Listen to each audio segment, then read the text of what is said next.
Around those homes we have poverty in its best characterization. Look at these houses on this mountain top. These are very, very, very poor homes. You can easily see how they look like. So this is the Mitumba chain of mountains going through this town of Uvira.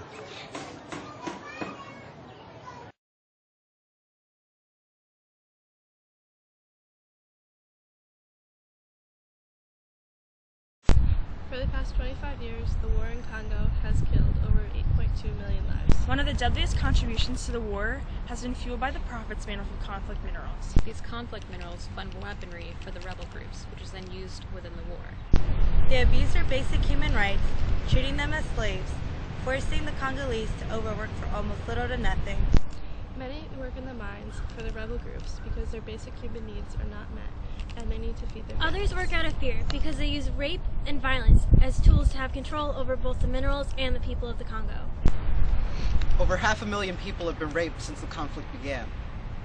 But over 5.4 million have died because of the conflict minerals in the Congo. The conflict mineral, or the conflict that is fueled by the natural resources of Congo has been going on since 1996, when the government of Rwanda, the government of Burundi, the government of Uganda invaded Congo. Part of the resources financed actually the actual war against Congo itself. Depending on who's controlling which area, you will find different crime signatures. For example, some of the Rwandan rebels used to sign their crimes on women. They will have them sit on fire, or they will shoot them in their private parts. So those are different signatures of crimes that determines and help us know who is operating where. The kinds of crime that were committed by the Rwandans, for example, has never happened in Congo before, even when we had ethnic conflicts. For example, opening the belly of a pregnant woman, that has never happened in Congo as far as I know. So, but we know that that kind of crimes happened in Rwanda during the genocide. So we see those different signatures of crime in Congo. The rape, in many cultures you understand that women are raped, victimized. In many war history, we learn of the kind of suffering that women go through, including rape. But in Congo, it's very, very, it had never happened this way anywhere. Mass rape, raping women in front of their children, in front of their husbands, asking husbands to rape their mothers and in-laws, all those kind of craziness. That is never happened anywhere except in Congo. And so the motive behind is what is very intriguing. Trying to destroy the Congolese families, the communities. War is never a good thing. The consequences of war are major. Many are unaware that they are actually contributing to the war, because a lot of these conflict minerals are found in the items that we use, such as MP3 players, cell phones, and laptops.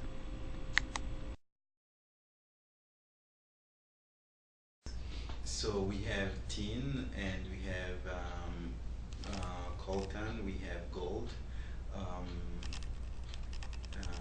tin, tungsten, tantalum, and gold. So those are the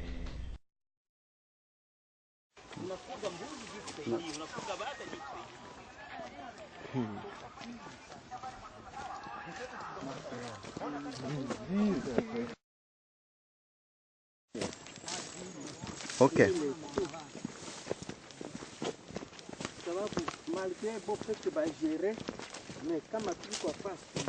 Mm-hmm.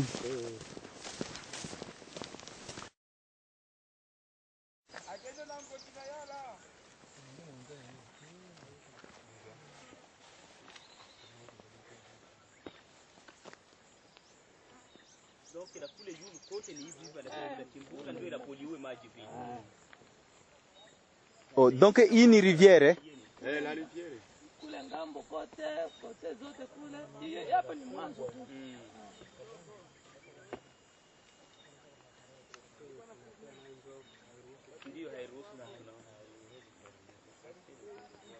So these are gold mines? Yep. Banachimba oro muhimu ingine yenu, sivyo?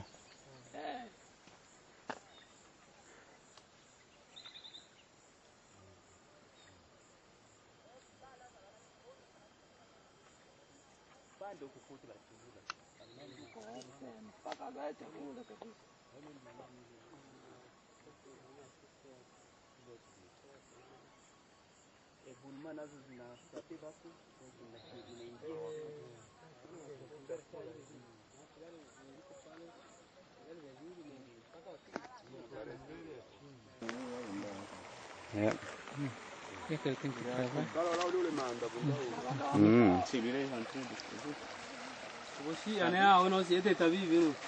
Me sasa mbona ye hakuna shimo? Iko akapata maji. Maji tu. Ya kumwalimante kule chini. Shimo iko chini kule chini. Oh, apenda nani anakanalize maji yende mshimu yake. Okay. So this man is trying to direct water to where he has a hole where he dug. What does the water do? They use water to clean up the sand. Oh, okay.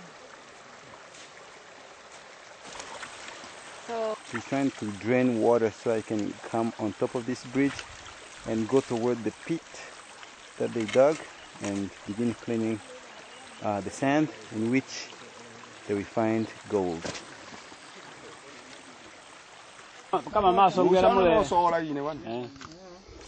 So this is a new pit that they are just starting. It will take about 8 months to get to the sand. 8 months? Yeah, 8 months to get to the sand. It's about 8 meters deep. And these are workers for somebody. This person is supposed to be paying them, feeding them as they do the work. And we pay them once they get on gold. So they are working for somebody else who is financing the initial work before they get on gold. And after they find gold, they will pay the initial investment to get to the gold, which is the food to support these guys, and the tools. And then they will begin, once they find the gold, they will then make, they will share the gold. All right. Let me see. it's just straight down in there. Let me see. Yeah. Where is it? Right there in the middle. He can't flatten it because it'll spill it. Enjoy. This is gold. This sand. This is the gold they're after.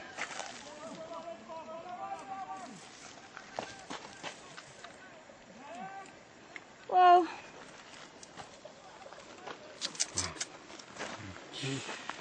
Crazy. Hivi iko ngapi?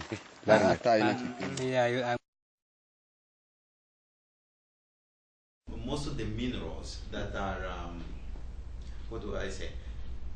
Most of the companies that take resources from Congo based in China, based in Japan, and based in Malaysia. But the concept is the American companies buy already transformed material, the chips for computers and other electronics. But these chips are made from natural resources coming from Congo, and that is how you and I are connected to the conflict. That is how you and I are participating in the financing of the conflict. Many people, many Congolese have organized themselves and took up weapons to defend a cause, most of the time a personal cause, sometimes articulated as a national cause. And that is the biggest challenge. So far we have not had any militia group that is inclusive enough to really represent the grievances. In any case, I think Congo still needs a leader with a general vision focused on the well-being of the Congolese. As a Congolese citizen, I share the pain of every Congolese. Although I live in this country, the United States, where I enjoy security, I still feel, I still can remember my experience of fear and my experience of hardship as a result of lack of governance or government harassment, being a victim of the police for no reason. Everyone wants to take everything from you because they just have a title within government and so on. Our civil society leaders, they operate in very, very difficult conditions, and they deserve our praises. Every day, under the threats of death and so on, their families are not seeing them because they are in hiding. However, they continue to speak up. These are the conditions. These are the conditions. So, great people, great visionaries, but the government is so evil and concerned about a small club of elites continue to steal and steal and steal, and in the process they kill, they jail. These are people striving and living just with crimes. These are criminal people. And so my experience is of sadness in heart that a country so rich and so big as Congo cannot organize itself and become a country where anybody can come and enjoy life, including the Congolese people. And many American and Western businesses still are dealing with Congolese leaders and involved in those networks with them, knowing that these leaders represent no other than themselves. American banks still are the place where stolen money from Congo is hidden, and they are still collecting interest on that money. The time for accountability is overdue, and I hope that Congo will one day get a leader who can get at the bottom of this issue and sort out things and hold accountable those who have been involved. For the past 25 years, the war in Congo has killed over 8.2 million lives. But if we advocate for change, we can save another 8.2 million lives. One of the deadliest contributions to the war has been fueled by the profits made off of conflict minerals. But if we advocate for change, we can encourage our elected officials to cut off the Rwandan government funding and choose to buy only conflict-free materials. These conflict minerals fund weaponry for the rebel groups, which is then used within the war. But if we advocate for change, we can replace war with peace. They abuse their basic human rights, treating them as slaves, forcing the Congolese to overwork for almost little to nothing. But if we advocate for change, we can allow the enslaved to become free. Many work as mines for the rebel groups because their basic human needs are not met and they cannot feed their families. But if we advocate for change, we can allow the poor to become. These work out of fear because they use both rape and violence as tools to have control over the people of the Congo and the minerals. But if we advocate for change, we can turn fear into love. 500,000 people have been raped since the beginning of the conflict. But if we work together, we can advocate for a safer environment. Why not set up strong leadership and strong governance that can provide the necessary conditions for the Congolese to enjoy life, instead of trying to work through chains of harassment and extortion. But over 5.4 million have died because of the conflict minerals in the Congo. But if we advocate for change, we can save more lives. AFJN stands for Africa Faith and Justice Network. It is a network that is